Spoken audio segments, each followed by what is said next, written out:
Mayonnaise की recipe को आप सबने बहुत ज़्यादा पसंद किया। इसके साथ साथ बहुत सारे सवालात भी पूछे हैं जिनके मैं आज की वीडियो में आपको जवाब दूंगी। और ये रहा जनाब मेरा किचन गार्डन जिसमें मुझे सब्जियां लगानी है और कुछ लेट हो रही हूँ। बहरहाल 1-2 दिनों में मुर्गियों की जाली लग जाएगी। कुछ सेटअप चेंज किया है ताकि मुर्गियां इस साइड पर ना आ सकें। फिर इंशाल्लाह आपको इसका दोबारा से एक विजिट भी दूंगी। फिलहाल तो मैं अपने चप्पल बदलना भूल गई थी, इसलिए ज्यादा आगे नहीं गई। तो ये 4 खानों में से मैंने 3 अंडे इकट्ठे किए हैं। मेयोनीज से मुतालिक पहला क्वेश्चन तो ये था कि हैं ये कच्चे अंडों से बनती है? जी जनाब, ये कच्चे अंडों से बनती है। और कच्चे अंडे हम और भी बहुत सारी चीज़ों में खाते हैं, जैसे बहुत सारी सैलेड ड्रेसिंग्स के अंदर। खैर हर जगह मेरे लिए भी एक्सेप्टेबल नहीं है। बहरहाल मेयोनीज में कच्चे अंडों से बनती है। इसके अलावा मूज केक्स जो होते हैं उनमें भी कच्चे अंडे ही होते हैं। दूसरा ये कि बॉइल्ड एग से रेसिपीज दें। बॉइल्ड एग से रेसिपीज मौजूद हैं लेकिन उनको मेयोनीज का नाम नहीं फिर दिया जा सकता। वो अंडों और ऑयल से बनी हुई एक स्प्रेड होती है। ना तो उसका टेक्सचर इस तरह का स्मूथ होगा, ना ही उसका टेस्ट इस तरह का होगा जैसा मेयोनीज का आता है। अच्छा, बाय द वे ये बर्गर्स के पैटीज हैं जो कि मैंने कुछ देर पहले बनाए थे। तकरीबन 1 माह हो गया है। और इनको मैंने जिस तरह से सील किया था ना, स्ट्रॉ की मदद से हवा निकाल के, देखिए इनमें बिल्कुल भी किसी किस्म की बर्फ नहीं जमी है। और ये मेरी वही मेयोनीज है जिसकी रेसिपी मैंने शेयर की थी और ये तकरीबन 20-25 दिन पुरानी है।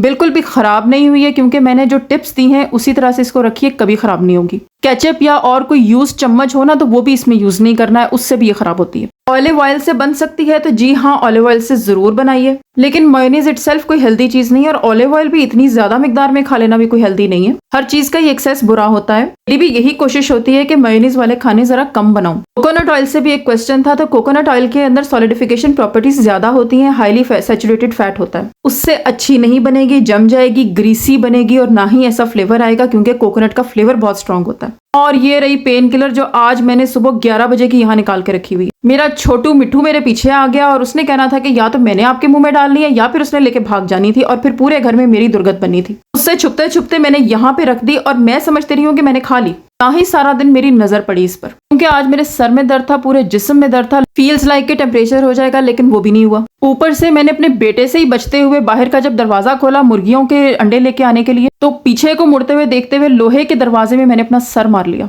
14 तबक रोशन होके रह गए। और अब मुझे पता चला कि जब बच्चे सर मार लेते हैं क्या बुरा हशर होता है। मैंने तो पता नहीं कितनी देर बाद अपना सर किसी चीज में मारा। इसीलिए आज मैंने कुकिंग भी नहीं की थी कि मेरी तबीयत नहीं ठीक थी। ऐसे में फिर ये फ्रीजर आइटम्स बड़ी काम आती हैं। दरवाजा ना बिल्कुल मेरी कनपट्टी पर लगा है जिसकी वजह से पूरी आईब्रोज का एरिया, उस साइड से नाक और पीछे कंधा मसल्स में ठीक ठाक खिंचाव हुआ है और ये 2-3 दिन बाद तक मेरे दर्द रहा है। ऊपर से पेन किलर सारा दिन खाई नहीं और समझती रही हूँ कि असर ही नहीं हुआ है। ऐ साढ़े हाल ने। बाय द वे ये स्प्रेयर मैंने उस वक्त से लिया हुआ है जब ये मार्केट में नया तकरीबन 2 साल पहले आया था। इससे जब स्प्रे करो ना तो हमसायों के चूल्हे तक इसके छींटे जाते हैं। कि ये ऑयल स्प्रेयर नहीं था, इसके ऊपर लेमन जूस स्प्रेयर लिखा था। मैंने भी देखा देखी ले लिया। किचन के अंदर आज कुछ ज्यादा मेस था ही नहीं, जल्दी जल्दी से मेरा किचन भी साफ हो गया।